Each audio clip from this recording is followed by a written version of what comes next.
Maayong buntag, mga igsuon, diha kang Kristo. Dalaygon ng Dios tungod kay bisan sa kapito sa panahon, gitagaan kita niya og higayon aron sa pagduol kaniya diha pinagi sa atong pagsimba niini nga programa sa Metro Davao hiniusang panimbahon.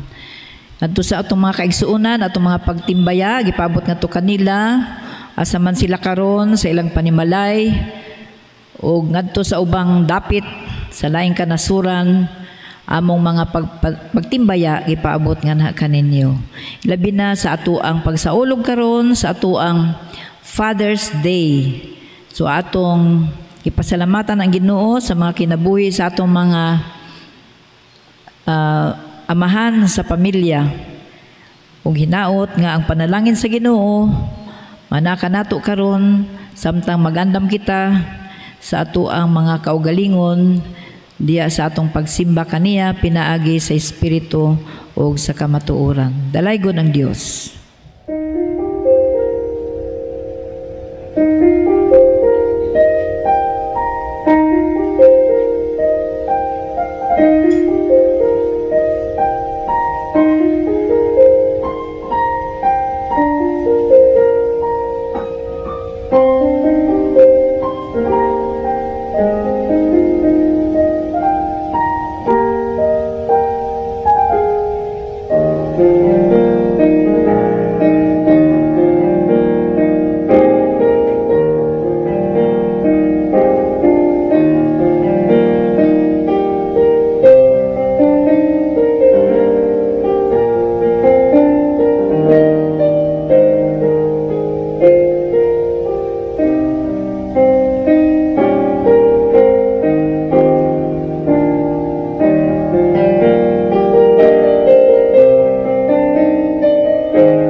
Ginoo, ikaw ang tigpanalipod sa mga dinaog-daog ug dalangpanan panahon sa kalisod.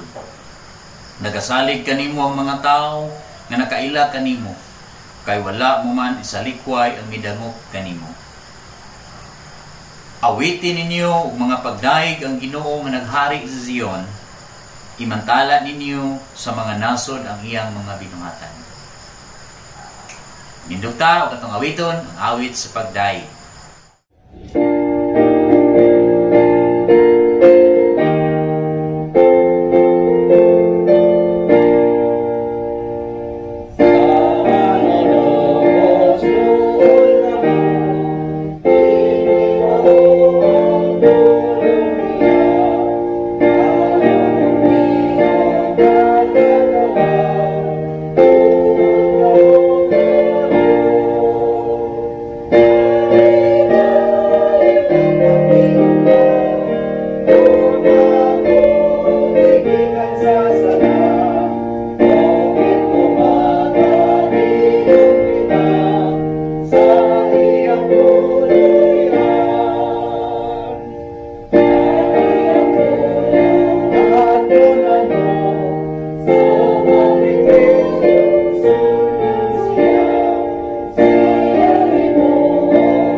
Magamputa, labing gamhanan namo nga Dios, dawata ang among mga pagpasalamat, mga pagdaig, niining imong adlaw, adlaw usab sa tanang amahan. Among gipasalamatan, magigayon, nga kami makasimba sa Espiritu ug sa kamatuoran. Duawa karon ang matag usa diha sa ilang matag usa ka nahimutangan. Ug tuguti nga ikaw among pasidunggan samtang kami mamalandong sa imong mga pulong, samtang kami mag-aawit sa mga awit sa pagdaig. Dawata ang among mga pagpasalamat, mga pagampo. Sa ngalan ni Ginoong Hesukristo nga among Ginoo ug manluluwas. Amen. Ang atong teksto makita sa Buhat, Kapitulo 28, 7 ngadto sa 10. Dili layo ni adtong dapita, mao ang kayutaan ni Publio, nga mao'y pangulo sa isla. Giabi-abi niya kami didto sulod sa 3 ka adlaw. Niadtong higayuna ang amahan ni Publio naghigda kay gikalintura o disenterya. Miduaw si Pablo sa masakiton og nagampo. Gitapion niya ang iyang kamot sa masakiton og naayo kini. Pagkahitabo niini, nangadto kang Pablo ang tanang masakiton didto sa pulo og nangaayo sila. Unya, kitagaan kami nila daghang mga gasa og ang among ug sa among pagikan ila pa kaming gipabalalunan sa among gikinahanglan sa panaw. Mao kini ang pulong sa Dios. Nalanginan kita sa atong pagpatalinghog niini. Will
Happy Father's Sunday o Happy Father's Day kanatong tanan.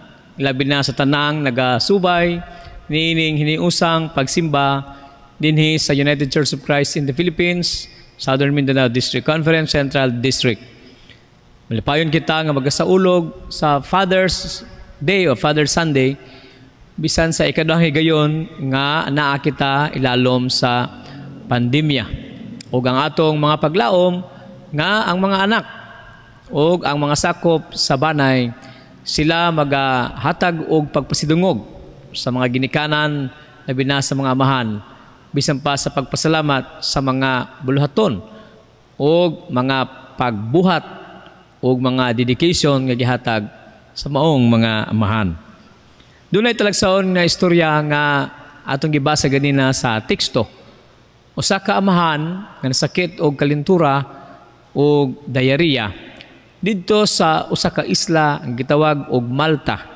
Siya usa ka amahan sa gobernador nga giganlag Publio. Didto kiayo siya sa mga pag-ampo o gahom sa Dios pinagis pag-ampo ni Apostol Pablo. Ug tungod sa kaayuhan sa maong amahan nalipay ang banay ni Publio nga maoy gobernador sa isla sa Malta. Ug gani nagsaulog sila tanang maayong mga pagpasalamat ug tungod niini tungod sa kaayuhan sa sakit sa amahan sa gobernador daghang mga tao ni adto kang Apostol Pablo ug nagpaayo usab sila sa ilang mga masakiton. Moy atong pag-ampo kay naot pa unta ang tanang mga amahan labi na ang mga nagmasakiton karon niining panahona sa pandemya. Sila hikapon sa Dios sa gamhanang paghikap sa Dios aron maayo ug malig-on ang ilang kinabuhi. Ang atong mensahe niining kabuntagon kahulugan Malta, ang isla nga dalangpanan. Ginoo, panalangin ang imong katawhan sa mga pamalandong kami sa imong pulong. Aron kami Ginoo, kabati sa imong mga pulong, madasig, alang sa buhat sa pagpangalagad, bisan taliwala sa among mga kalisdanan ug mga sakit. Sa ngalan ni Jesus, Amen. Kitang tanan na kinahanglan og pagpahulay og kaayuhan. Ilabi na niining panahon sa grabing mga sakit, kalisdanan, kapait, ug mga pagsulay sa panahon sa pandemya. Si Apostol Pablo nakakaplag og usa ka dapit nga dalangpanan ug kapahulayan ug kaayuhan. Taliwala sa usa sa mga grabing pagsulay sa usa ka talagsaon nga pamaagi. Ang kinabuhi diha sa pagmando sa espiritu dili sayon apan puno sa daghang mga pagsulay ug kalisdanan. Si Apostol Pablo pinili sa Dios og gidihugan sa balaang espiritu aron mahimong magwawali alang sa mga hintil. Gipuno sa hilabihang kapadayagan ug kaalam sa mga misteryosong mga butang ug plano sa Dios. Siya miagi sa grabing pagsulay ug paglutos ug kalisdanan ug kasakitan tungod sa iyang pagkinabuhi sa sugo ug mando sa balaang espiritu ug tungod sa ebanghelyo. Gani didto sa sulat niya sa ikaduhang Korinto kapitulo 11, iyang gipahayag ang kinabuhi diha sa espiritu. Hilabihan ang iyang pagpahayag niini, ang kalisdanan nga iyang giagian. Matud pa niya nag-aalagad siya tungod sa daghang mga kahago ug dili gayud makatandi kay niini ang uban. Matud pa niya mas daghang higayon siya na priso. Dili maihap ang pagbunal kaniya. Ug sa makapila ka higayon anaa siya sa kakuyaw sa kamatayon.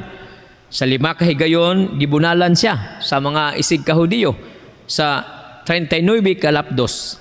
Sa 3 ka higayon gilatigo siya sa mga Romanhon. Sa makausa ka higayon gibato siya sa mga Hudyo.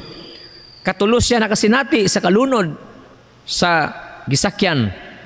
Ug usa ka higayon ug usa ka adlaw, usa ka gabi ang iyang paglutaw-lutaw sa labod.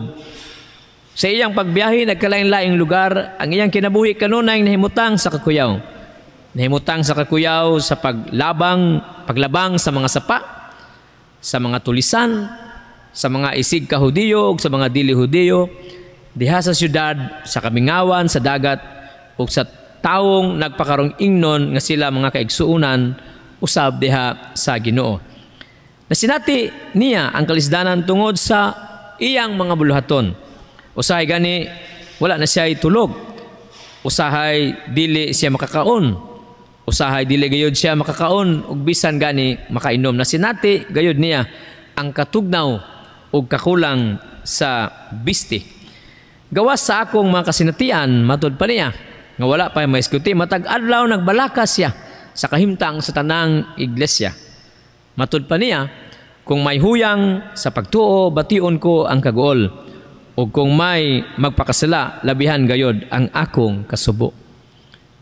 Labihan gayod ang iyang paghulagway sa kalisdanan nga iyang gigian tungod sa iyang pagtuo. Sa mga Kristohanong magtutuo, wala na gayud siguro makatupong pa sa kalisdanan nga nasinati ni Apostol Pablo. Karon, sa iyang katapusang paglawig padulong sa Roma, dili siya sigurado sa paglantaw sa Roma ingon nga usa ka maayong dapit nga aron nga moretiro na siya sa iyang ministeryo. Apan dili po siya mutugot nga mapugnan ang iyahang kadasig sa pagpangalagad ug magtinapulan siya bisan kung siya nakabati sa kapeligro niini. Iyang nabati nga daghan pa ang huros sa hangin sa balaang espiritu sa iyang kinabuhi nga modala kaniya ngadto sa paglawig sa pagpangalagad. Ang atong teksto nang gisgot nga si Pablo bisan siya miagi sa kasakitan, katalagman ug kalisdanan, nahimo hinuong nakaministeryo siya ngadto sa mga katawhan sa isla sa Malta. Ug bisan pa ang Malta nahimo hinuong isla nga dalangpanan niya samtang nihunong sila og 3 ka bulan sa wa pa sila padayon sa ilang lawig ug panaw padulong sa Roma. Sumala sa asoy ni Dr. Lucas ang tigsulat ni Apostol Pablo ug kauban ni Apostol Pablo ni adtong panahona. Sa diha nga naa sila sa lawod sa Mediterranean Sea o dagat sa Mediterranean, ang dakong dagat, nakasugat sila og dakong unos ug nasangad sa mabawong dapit ang barko nga ilang gisakyan. Hangtod nga hinahinay kini nga naguba. Silang tanan nakalangoy pa padulong sa baybayon, basa, gutom ug nagkurog sa katugnaw samtang gilantaw ang hinahinay nga pagkaguba ug pagkaunlod sa barko. Salamat gihapon sa Dios nga sila naluwas sa unos ug sa pagtugot sa Ginoo nga mahimong dangpanan ang maong dapit ng isla nga gitawag og Malta. Gitugot sa Dios aron katong panahona mahimong panahon alang kang Pablo og sa ubang mga priso nga panahon sa pag-ayo sa ilang mga sakit o pagpalig-on. Ang Malta, usa ka gamayng isla, 75 kilometro sa habagatan sa Sicily ug tumoy sa yuta sa Italia. Ang isla usa ka bukiron nga yuta, gani 27 kilometro ang iyang kataas ug 12 kilometro ang iyang kalapad. Gamay ra. Sa panahon ni Pablo, gitawag kadtog Malita o Malitos nga ang buot pasabot dalang panan. Kay naa man siya tunga sa dagat, dakong dagat, kung naay mga unos, naay mga bagyo, taghang mga barko, dito gayod mahoydangop ug mahimong dalang panan siya, taguanan siya panahon sa dagkong mga balod. Alang kang Pablo ug sa iyang mga kaubanan, usa gayud kini kadapit nga dalang panan. Apan dili lang usa ka gabi, kundili 3 ka bulan. Matod pa bitaw sa amahan sa medisina nga si Hippocrates, ingon siya sa English, healing is a matter of time, but it is sometimes also a matter of opportunity. Kaning pagpaayo, panahon manggayod kini. Apan kining pagpaayo pod panahon usab alang sa kahigayunan nga ihatag. Alang kang Pablo, dili kini panahon sa paglingkod-lingkod ug pagkaon, pag-inom, paghigop ug butong ilalom sa lubi didto daplin sa baybayon. Kundili, alang kang Pablo, gigamit kini sa panahon sa pagsinati, sa pagpakigkauban sa Dios, sa bag-o o makapalagsik nga mga pamaagi. Dini nagsugod ang kaayuhan ni Pablo. Adunay kainit sa kalayo sa isla. Importante itong kainit sa kalayo sa isla tungod kay katong sila nalunod, matod pa ang istorya, tingtugnaw katong panahona. Og imagine ninyo ning dapita naani sa Europa. Ug ang Europa naa sa taas na northern hemisphere sa atong yuta sa kalibutan nga sa halos sa tanang panahon tugnaw gayod kini. Gani dito sa among biyahe dito sa Turkey o sa dagat sa Aegean Sea, babati nimo ang kabugnaw ni adtong panahon na sa dihang kami ni adto October 2013. Ug imagine nga ikaw naa sa tunga-tunga sa dagat ug niadtong panahon sa winter tingtugnaw na lunod kamo. Di ba ang kainit sa isla gikinahanglan gayod?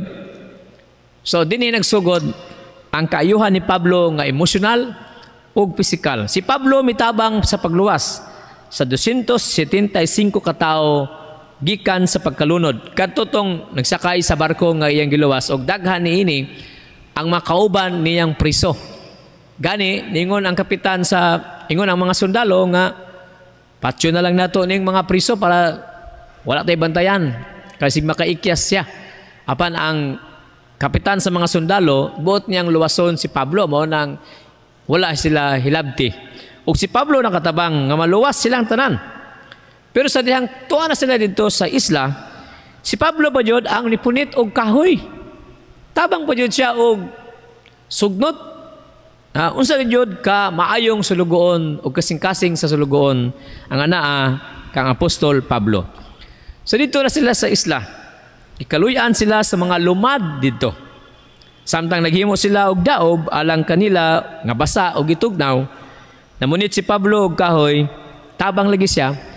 Apan adunay bitin nga migawas sa kahoy nga iyang iyaw tang isugnod.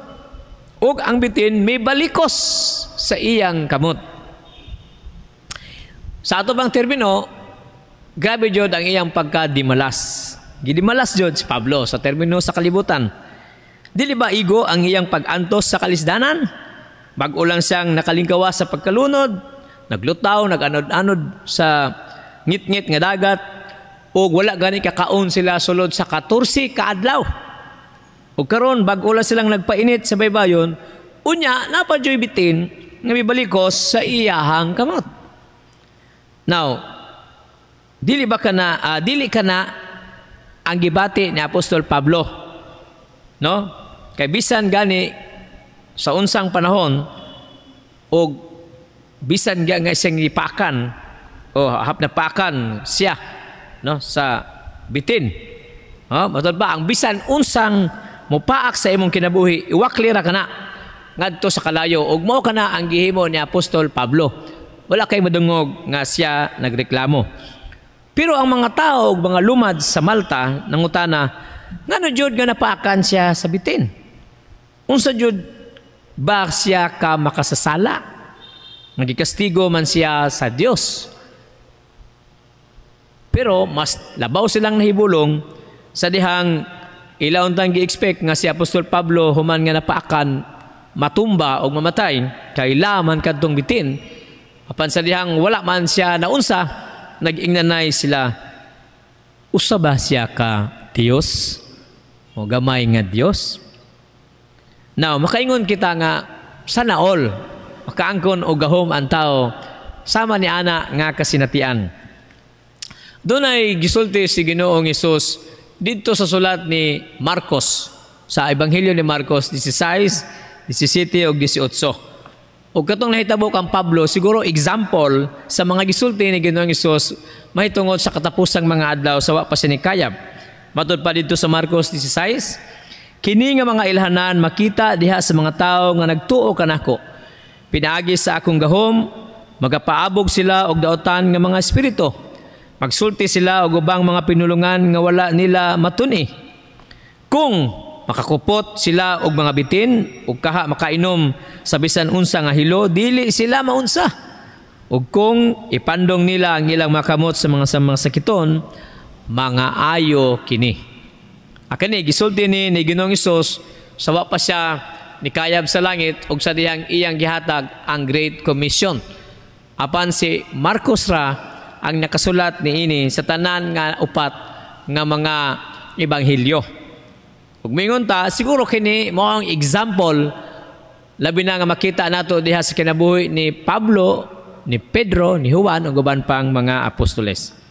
Apan niining tanan wala kay madungog nga mga remarks ug sulti ni Apostol Pablo. Nagpadayon lang siya sa iyang pagpahulay, nagpadayon lang siya sa iyang pagpaayo.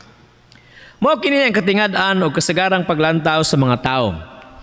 Kung unsa ang atong hunahuna sa pamaagi sa paglihok sa Dios, ang pagpaak sa bitin, usaba ka pagsilot sa Dios, mausab ka na ang hunahuna sa mga higala ni Job. Nga ang iya kunong problema, mao ang iyang sala nga wala niya nakumpisal, mao nang nasakit siya. Doon ay nagsulti nga kailan nga klase nga paglantaw usa ka terrible theology. Kulba og makalilisang nga teolohiya. Ang paak sa bitin dili makapamatuod sa sayop nga nahimo sa tao. Samara nga dili tanang kalisdanan nahitabo tungod sa tinagong mga sala.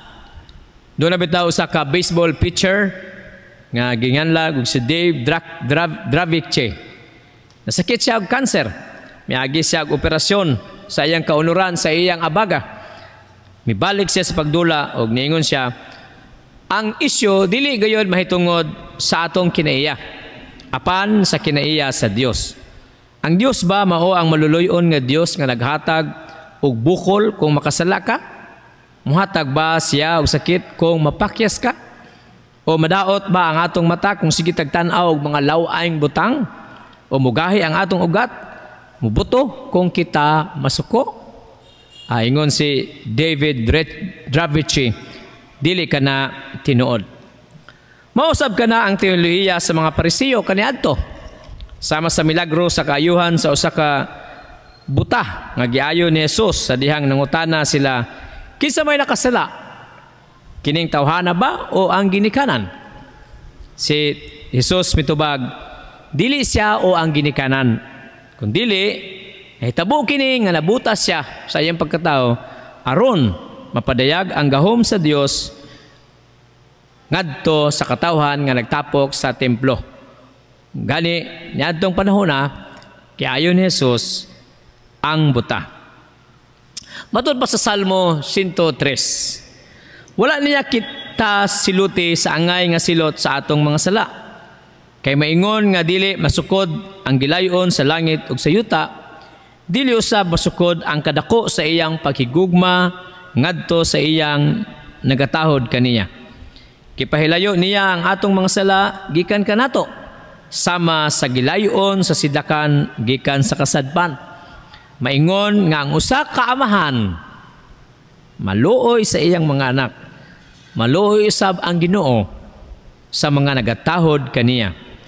Kay nasayod siya kung giunsa niya kita paghimo, gihinumduman niya naghimo kita gikan sa abog.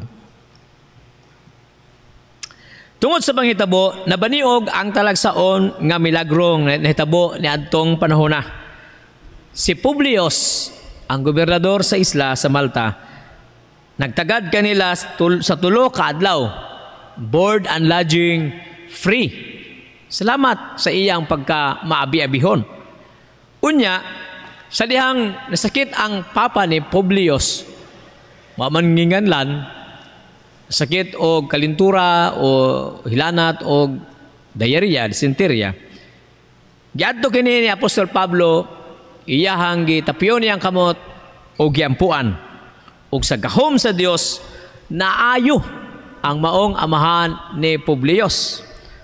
O tungod niini, daghang mga masakiton sa isla, niadto na hinuon, aron magpaampo o magpaayo kaniya. No, imbis kato ang panahon nga pahulay sa siya og paayo sa iyang gibati sa lawas og sa iyang emosyonal nga stress. Naon sa ba nga nahimo mahinoong higayon alang sa iyang pag-alagad. Og mao lagi kadto ang dakong istorya sa usa ka amahan nga giayo sa milagro sa Dios tungod sa buhat ni Apostol Pablo. Ug tungod niini sa dakong kalipay na istar pa sila og 3 ka bulan didto alang sa ilang ministeryo. Ang pangutana, asa man day si Dr. Lucas nga nuwa man siya na mention nga siya mag-ayo, nga siya man ang tinuod jud nga doktor. Dili ba siya ang ngayan nga mag-ayo sa mga masakiton? Matod pa sa mga eksperto sa mga pulong, ang pulong nga healing or pag-ayo na duha ka Grigo nga pulong nga gigamit. Ang unang pulong kanang gitawag og ayomi, nga ang buot pasabot pag-ayo or healing. Ang isa ka pulong gigamit sa bersikulo 9, therapeo, nga nigawas ang pulong therapy, nga usa ka medikal nga pagtagad. Busa ningon ang ubang mga scholars, posible nga ni-appeal gayud si Lucas sa healing ministry ni Apostol Pablo gamit ang natural nga pamaagi sa pag-ayo. No? Nga samtang giampuan sila o gimilagruhan sa gahom sa Dios, si Dr. Lucas or Apostol Lucas, siya ang naghimo sa ubang mga butang nga therapeutic o gigamit ang natural nga mga pamaagi diha sa ilang palibot. Apan unsa man ang nahitabo, ang sigurado nga gigamit sila sa Dios alang sa pagtagbo sa pisikal nga panginahanglan, ingon man sa timaan sa gahom sa Ginoo o kamatuoran sa ebanghelyo. Mga igsoon, diha sa atong panaw sa kinabuhi ug paglawig niining dagkong mga unos nga atong gisinati sa panahon sa pandemya, nagkinahanglan gayud kita og usa ka Malta, isla nga dalang panan. Usahay ang atong gikinahanglan maulang ang pagpahulay ug pagkatulog aron mulig-on balik ang atong lawas, inom og daghang tubig, labi na lukewarm, ug uban pang mga bitamina nga makapalig-on sa atong immune system. Apan ultimately, ang pinakadakong siguradong dalangpanan mao gayud ang atong Dios.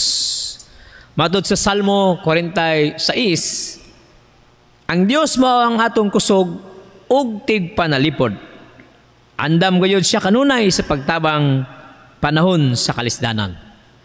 Busa, dili gayud kita mahadlok bisan pagmatay og ang yuta og mga tumpag ang mga bukid ngadto sa kahiladman sa dagat.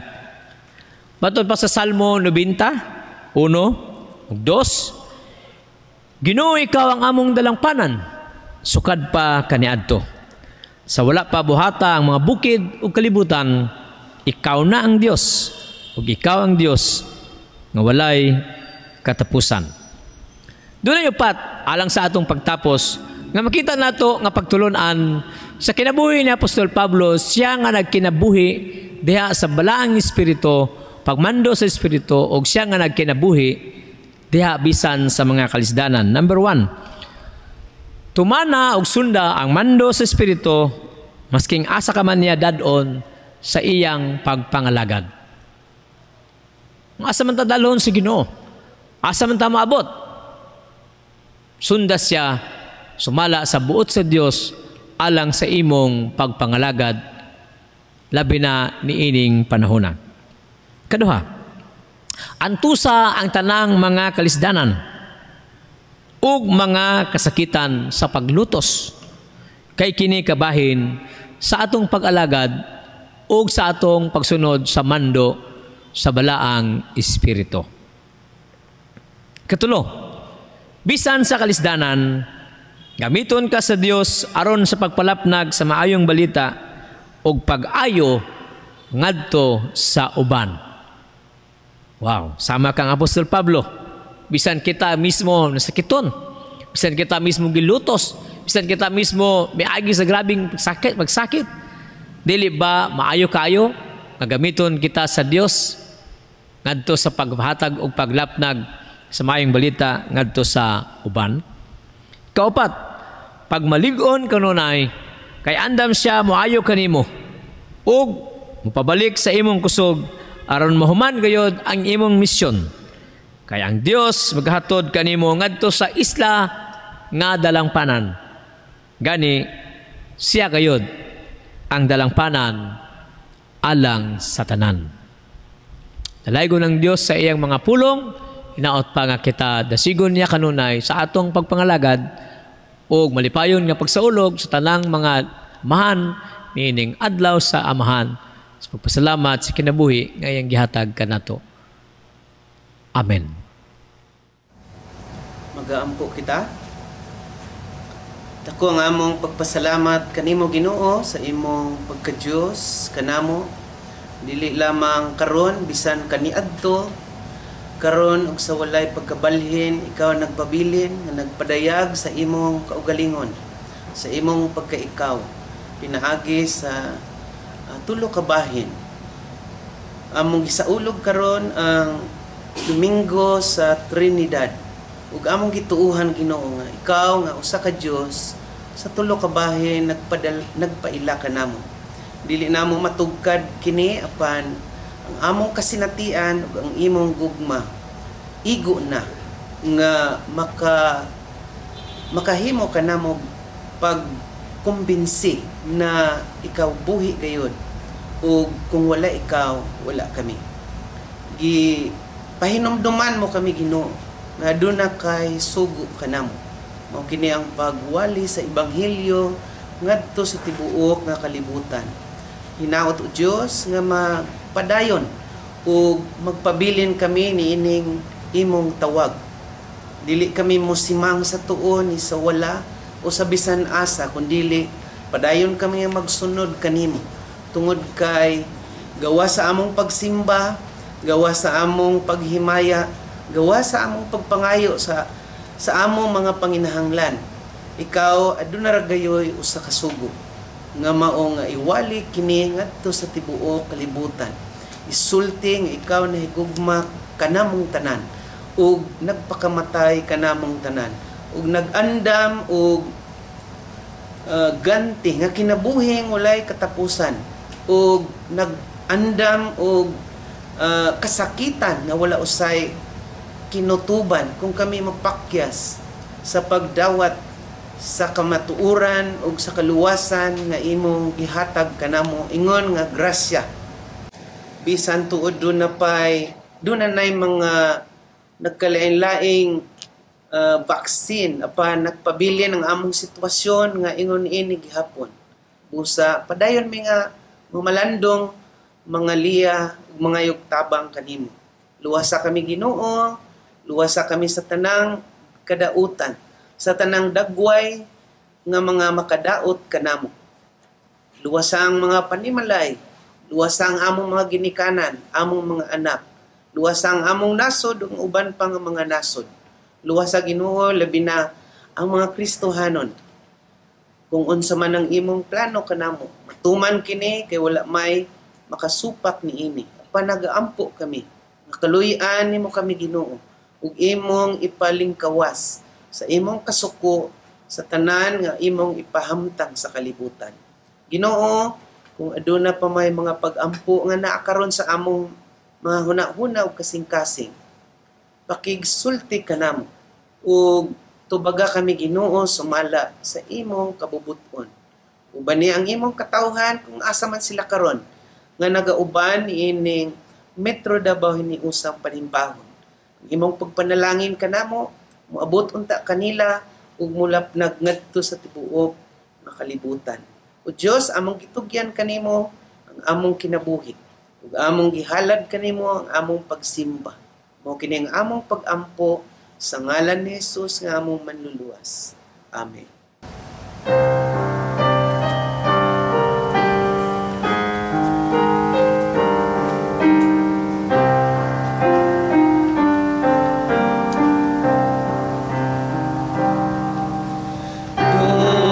Sa Diyos pag-ampo ka,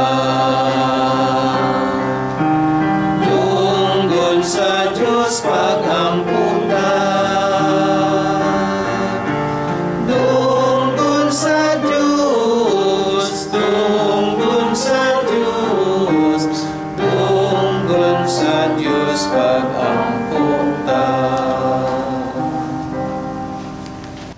busa himuon ta kanunay ang halad ngadto sa Dios pinaagi kang Hesus. Mao kini ang halad sa pagdaig gikan sa mga ngabil nga nagsugid sa iyang ngalan.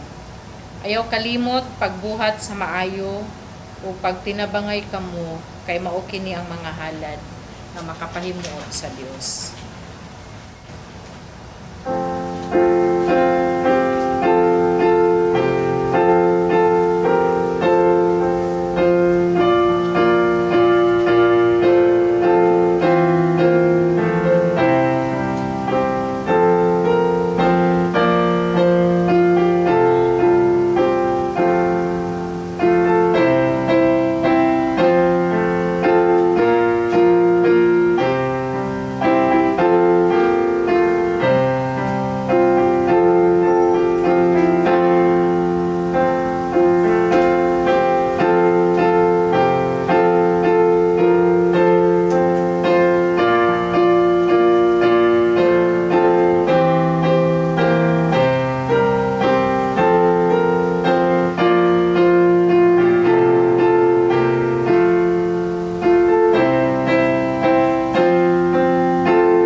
Mga igsuon adto ta karon sa ato ang mga pagtagad sa atong iglesia.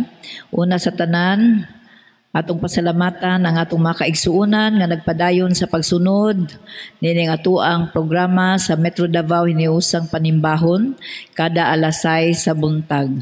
Atong pasalamatan ang ato ang multimedia director si Pastor Wenzel De Holde na naningkamot bisan pa sa kalisod sa panahon dili kita makatigom apan naningkamot aron mapaabot kining ato ang programa dili lamang diri sa ato ang lugar sa Davao kundi sa tibuok Pilipinas ug sa nagkalain-laing dapit sa kalibutan. Ato pong pasalamatan ang ato ang mga pastor sa Central District na nagapadayon sa pagsuporta nining ato ang panimbahon, ang ato ang worship director si Pastor Melvin Ramoso, ang ato ang pianist si Erica Panotes, ug ang tanan nga nagapadayon sa pagsuporta nining ato ang maong buluhaton sa atong iglesia. Ato pong pasalamatan ang tanan nga nagapakigbahin sa ilahang mga talento, ilabi na ang ato ang mga lay nga nagkagikan sa lain-lain nga mga kasimbahanan sa Central District, naghatag sa ilang panahon ug sa ilang talento pinaagi sa minsay sa awit nga ilaha kanunay gi-offer alang sa Ginoo. Ato pong pasalamatan ang mga kaigsuonan nga naga-share sa ilang resources aron makapadayon kining maong nga programa sa ato ang panimbahon sa Metro Davao. Sa salamat kaayo sa tanan ug manghinaot kita nga ang Ginoo magapadayon sa pagligon pag-uban kanato ilabi na sa atong mga kaigsuonan nga mga pastor nga nausab sa ilang mga balatian ato pod silang i-appeal sa atong mga pag-ampo niini nga takna ug hinaot nga ang Dios magapabati sa iyang presensya ug sa iyahang healing touch ngadto kanila. Kini maoy atong ipaabot ngadto usab sa trono sa grasya sa Dios. Dalaygon ang Ginoo sa atong makinabuhi.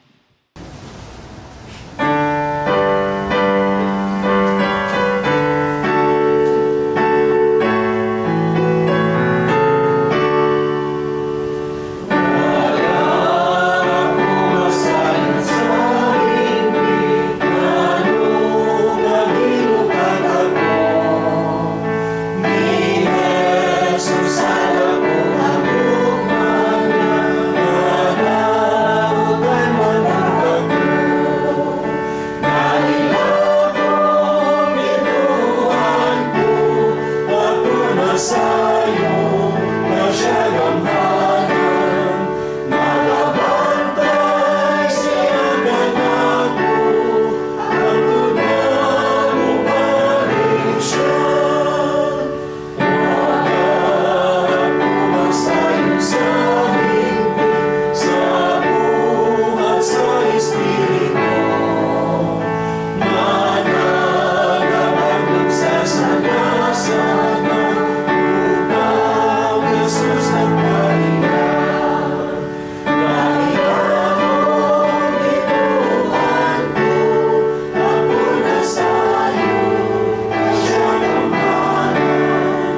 Hangtod sa imong pagbalik Ginoo kami nagalaom, ug among giila, ug among nasayran sa hingpit, nga imo kaming giluwas, gilukat, gibayran, gilimpyuhan pinaagi sa miling dugo sa imong anak nga si Ginoong Jesucristo.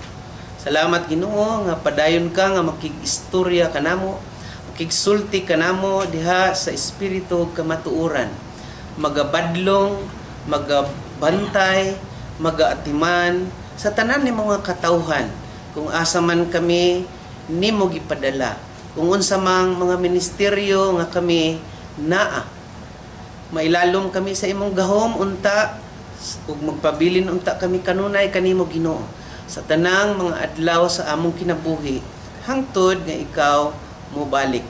Ipadala kanamo ang imong balang espiritu sa kanunay ug ayaw tugti nga kami mobiya kanimo. Tungod kay ikaw dili manggayod mobiya kanamo. Amahan gilauman namo nga ang tanan nga plano sa nimo alang sa imong katawhan mamatuman gayod sa hingpit. Walay makapugong, walay makapukan, ug walay makadaot nga mga kadautan nga makaabot kanamo.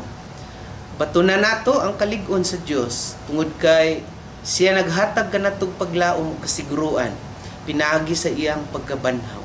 Karon ang gugma, ang panalangin, ang grasya, ang kalig-on sa atong Dios Amahan, Anak, Espiritu Santo, magauban nato karon ug sa walay katapusan. Amen.